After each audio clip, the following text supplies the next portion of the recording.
म तपाईँहरूलाई अब खाएर पनि देखाउँदैछु होइन।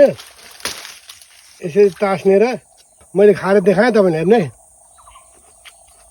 हेर्नु यहाँ पहिला हेर्नु है यहाँ हेर्नु यहाँ। ओहो हेर्नु यहाँ आमा हेर्नु यहाँ थोरै ध्यान दिएर सुन्नु होला है।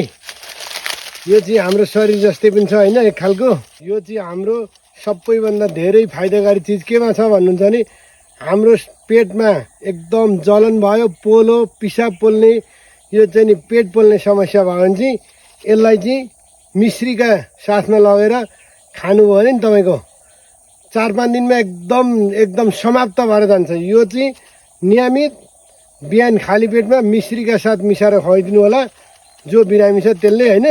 म तपाईँहरूलाई अब खाएर पनि देखाउँदैछु होइन।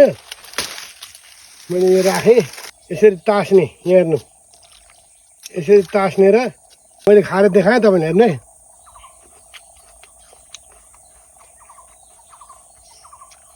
ल 1 नम्बर यो चाहिँ लाभदायक चिज हो। यो हाम्रो शरीरको लागि सबै कुरामा काम गर्छ यसले।